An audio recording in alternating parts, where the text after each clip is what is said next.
What's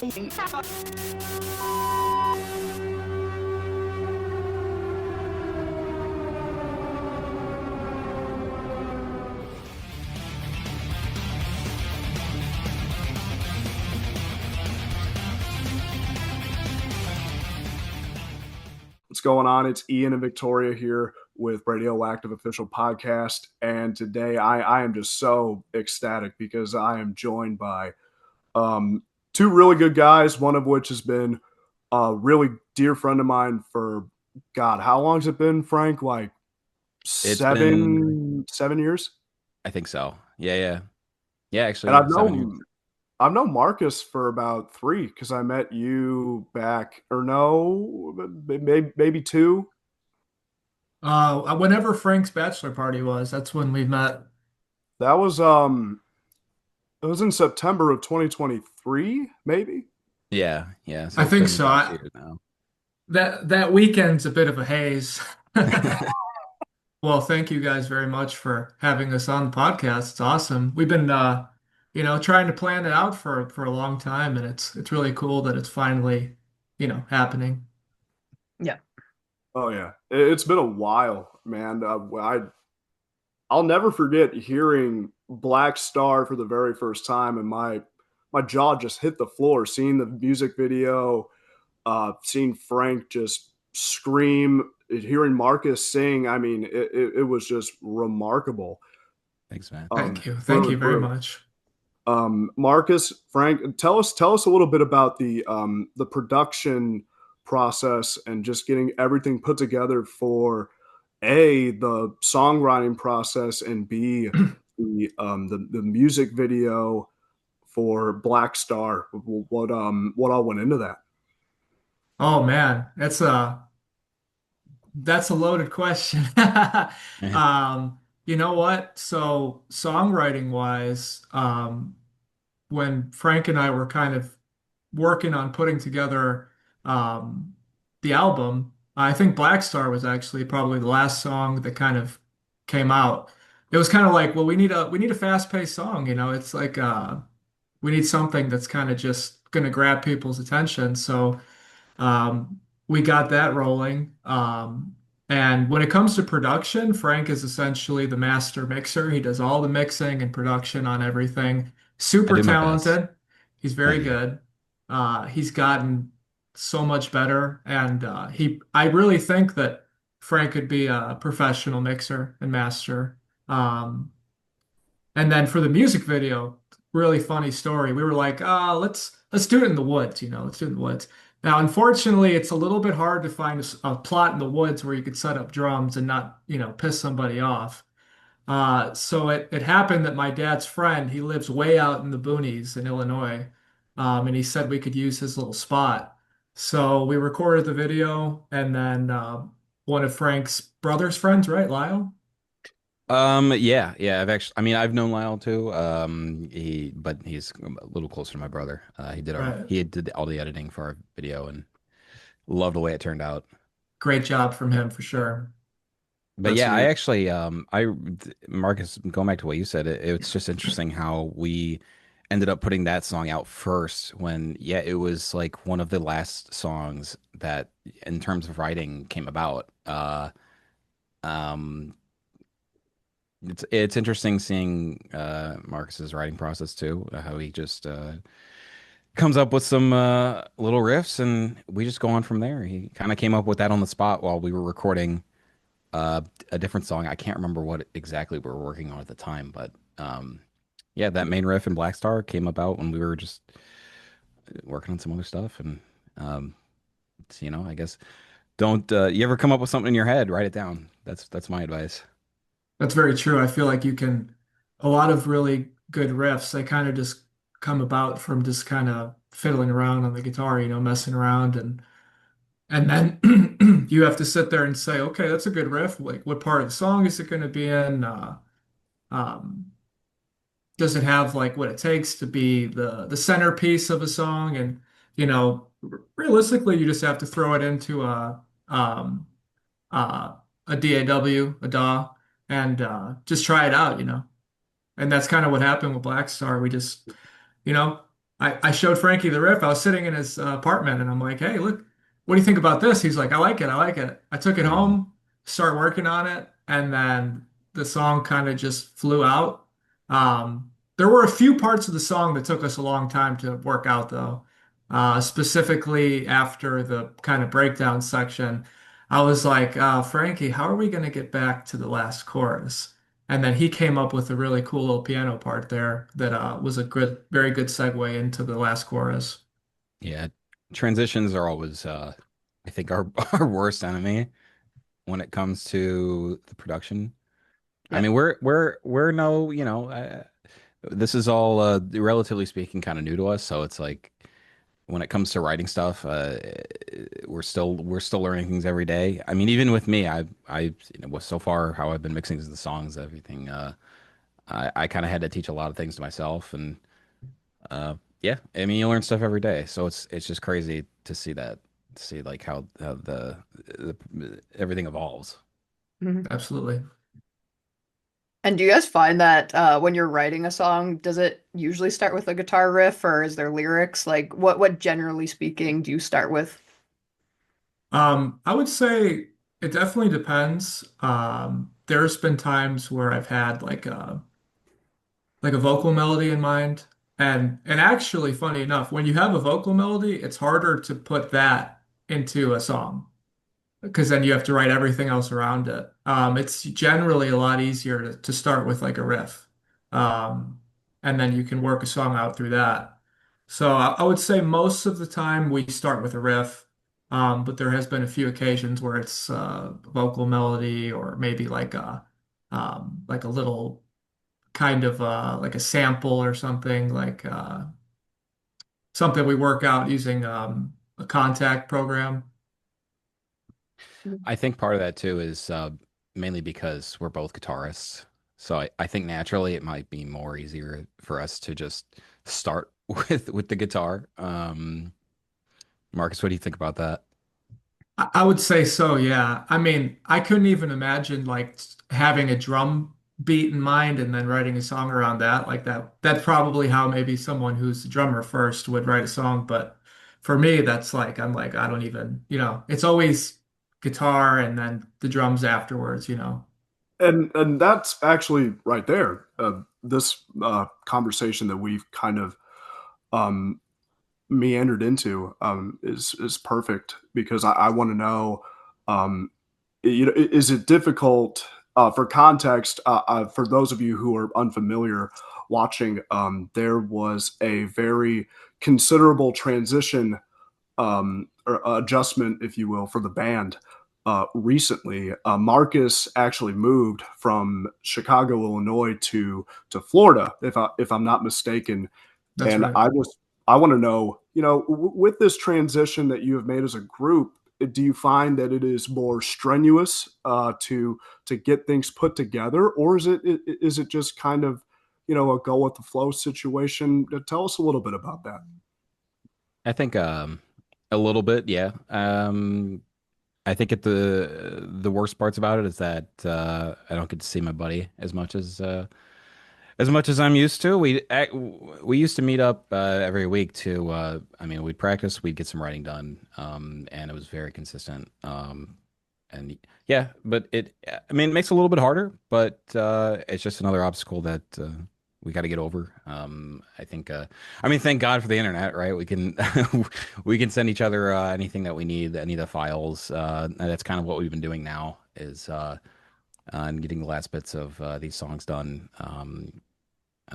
We send each other ideas through Snapchat videos, and then I'll get, Marcos will send me whatever he records, and I get these in the tracks. Um, Yeah, I would say with this situation, we're blessed to live in the digital era, right? Where it's so easy for me to send Frank a song idea or, him to give me feedback on it. I mean, if we lived in, the 1980s, I'd have to like mail him like a cassette tape or something. It's an obstacle for sure, but honestly, the worst part about it, like Frank said, is I just miss hanging out with him on Saturdays. Every Saturday for almost 2 years, we would hang out, record. And, it was always just a fun time. And, we weren't always super productive, but we just had, we had a good time. And uh, that's definitely the hardest part. In terms of like making music, it's not the worst thing in the world. Since a lot of bands do it, like you mentioned, Ian, um, it's definitely not like an obstacle that can't be overcome. But yeah. I want to know, you guys said you're both guitar players, right? Mhm. We are, yeah. I want to know who your favorite guitar players are and bands. Oh man, Marcus, you gonna go ahead? I gotta think about this. Oh yeah. I have a bunch to be honest. In the context of metal, John Petrucci from Dream Theater, probably, I mean, in my opinion, he's probably up there with the greatest guitar players of all time. Um, I really like Steve Vai too. He does his own kind of solo thing. Sinister Gates from Revenge Sevenfold, he's an amazing guitar player. Um, there's really so many. If I'm in like a blues kick, I love Stevie Ray Vaughan. Um, and there's one guy I showed Frank to. He probably has a lot of memories of him. His name is Guthrie Govan. Oh And man, Guthrie, yeah, yeah. He could this is a guy who could like play anything on the guitar. Amazing. And he's so creative. So those guys are definitely big influences on me at least. What about you, Frankie? I know you have a different kind of musical inspiration. yeah, it's hard for me to say. As weird as this sounds, I feel like I didn't um take a lot of inspiration from like idols. I didn't really idolize a lot of guitar players. I guess I will say there are some who impress me a lot. I think Stevie Ray Vaughan is huge as far as like that genre. Really talented. I mean, I know he used to play the heaviest strings you could, and he's one of those guys that's yeah, exactly. It's like just the unbeatable. But I am a more like I'm much more of a metalcore guy than Marcus is. So like for me in modern times, uh, I would say Josh Travis of he was in Glass Cloud, currently in a Mirror. He's one of those guys that I like to watch. Uh, just from like his style of playing, he has like a very percussive. You might maybe call it genty, but much more of like that modern metalcore style. I I put you on to Dimebag Darrell, Frankie. Yeah, yeah. Panta. I will say Marcus has the I. Not that I didn't know about these. The more bigger like System of a Down, new metal bands, Pantera, groove metal. Like, I think Marcus put me on a lot of that more than I had been since we started hanging out. And yeah, but I mean, Darian from System of a Down, just as he's kind of just an interesting guy in general.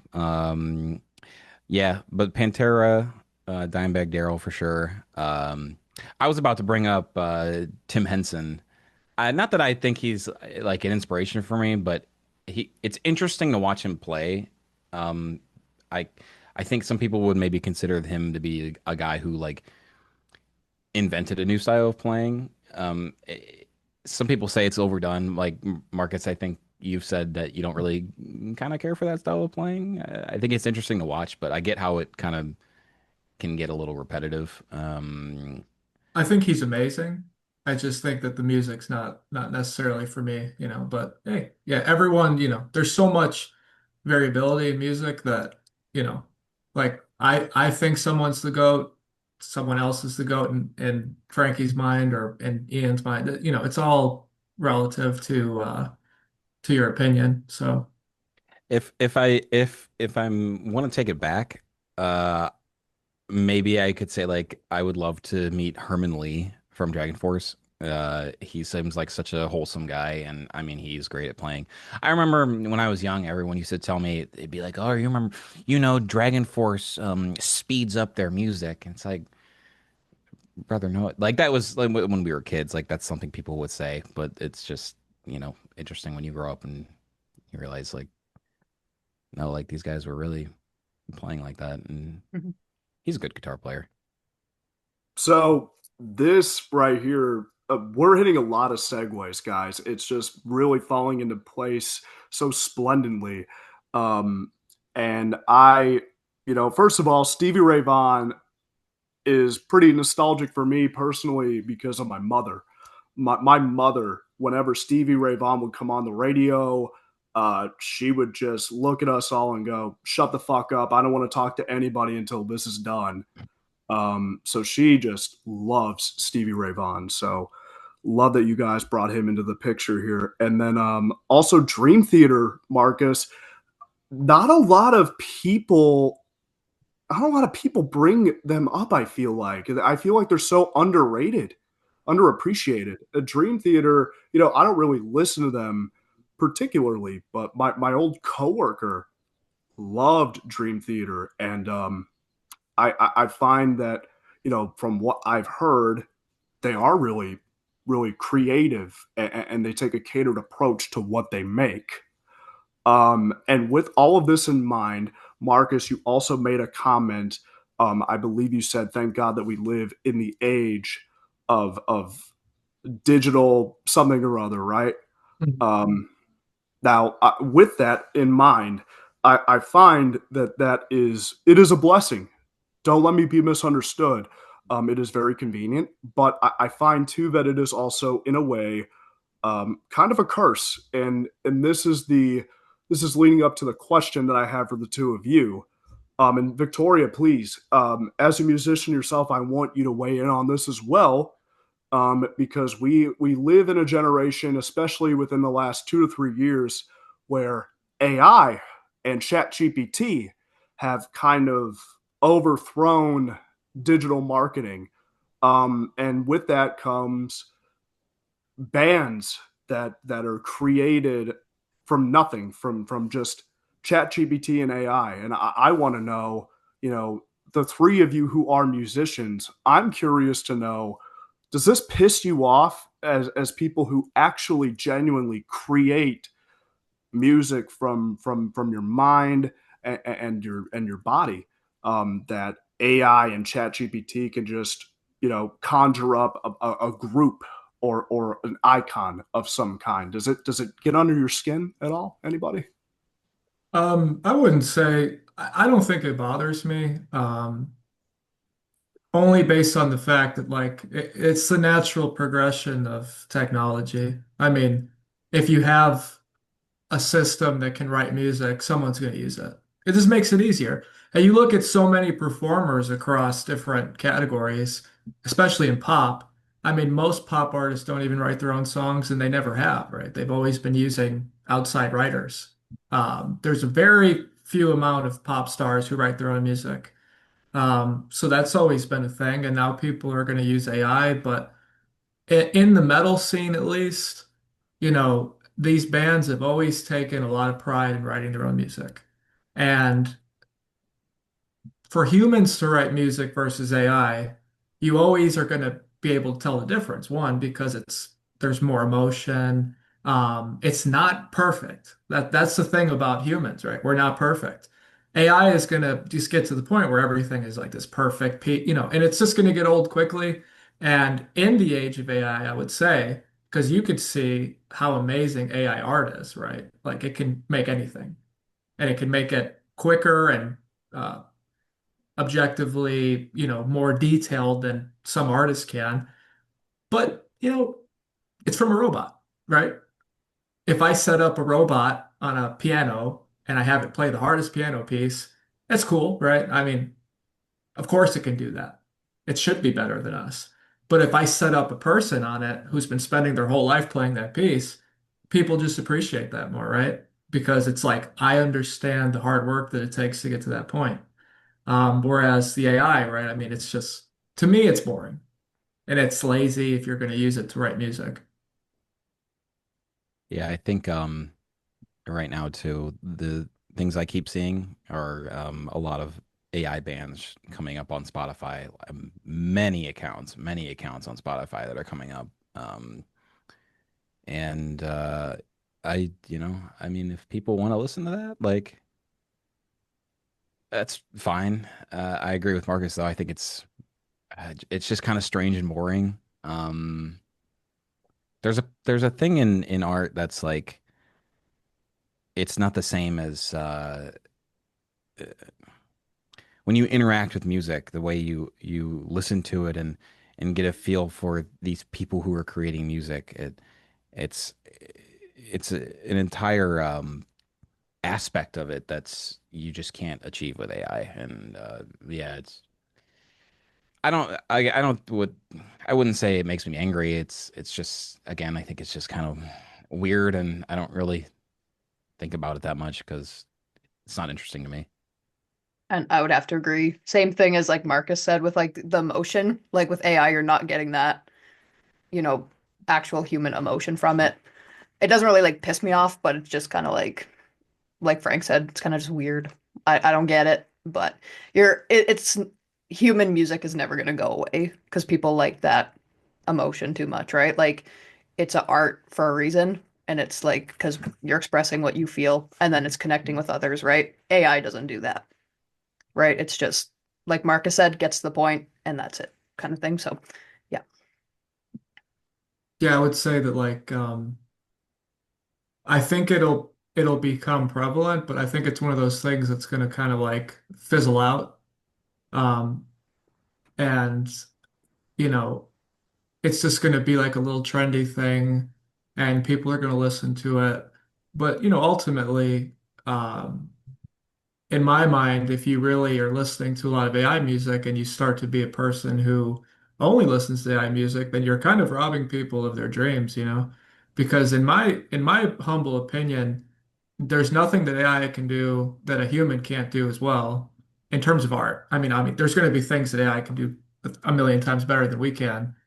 But in art, because it's all about human expression, it's just not, a robot can't do that at the same level that we can with the same expression, the same meaning, the same motion. So um, I think like Victoria said, there's always going to be a place for human music, human art, human creation.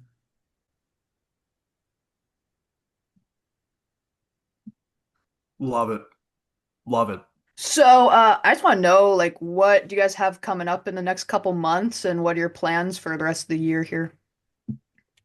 Oh, exciting, exciting. Frank is almost done mixing our first album, so we're going to release that hopefully by the end of the year.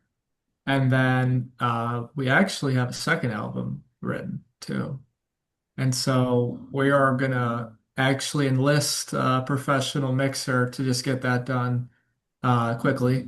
Nice guy from Germany. Yeah.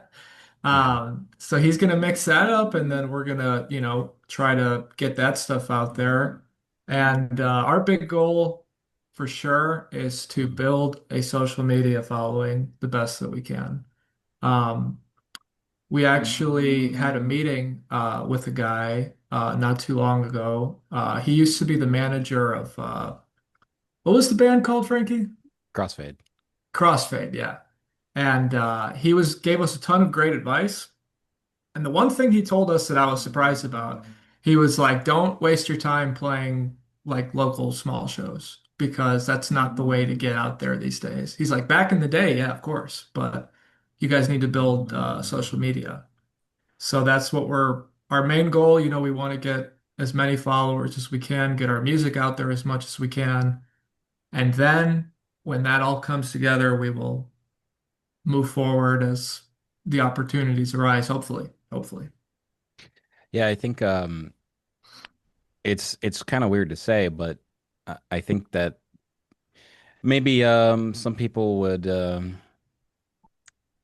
feel like this is a disingenuine way of going about being an artist, but going back to what we said about we're living in a digital area, and you know, I think what you see a lot of bands doing this now, where they get big on TikTok, they get big on from Instagram Reels, or I mean, really any social media. And that's just the right. I mean, there's nothing wrong with playing local shows, but at the right now, we just don't have a lot of opportunities to do a lot of shows, and so we're gonna do what we can right now, which is try and be online. Why don't you, Victoria, ask the signature radioactive question? Okie dokie. I don't ask it as good as you, but I'll try. Okay, No, guys, I yap way too much. I yap way too you much, do. so I need That's okay. I need to It's all yeah, I good. need to All right. do this. So, Frank, Marcus, let's say you and your band are on tour, okay? And you're driving down the highway and your car breaks down. It's almost nighttime and you're like, oh shit, we need a place to stay. Just down the street, you see an old abandoned house. So you're like, F it, let's go. We're going to stay in there for the night. You get there, you're getting all settled in, and all of a sudden, a dead celebrity comes out of nowhere and they're going to haunt you all night until dawn. Who do you want haunting you and why? A dead celebrity. I'm taking Ozzy Osbourne because we'll have the funnest night in the history of nights. Oh man. I'll go with MJ. I don't know Michael why. Jackson. Yeah, that Oh, might just be interesting. I would have loved to say Ozzy. I just didn't want to say the same thing as you. Michael Jackson. The funny you thing is said we've had MJ, people and say I'm that like, before, too. Say again? People have said Michael Jackson before, too. And I'm like, Well, that'd yeah, be kind of terrifying, but yeah. You're like walking down that dark road and you hear a hee hee in the distance, and I don't know if I would be scared or enthralled. oh my God. You said MJ, and I'm like, who are you, Peter Parker? Yeah. Yeah, yeah, yeah. I thought about Michael Jordan. I'm like, he's not dead. thank you guys for coming on the show today. Of Thank course. you. Thank you Thanks for for having having us. us. It's Yeah, huge. It's huge. I appreciate everything, and maybe we can do this again sometime. Absolutely. Be great. That'd be tight.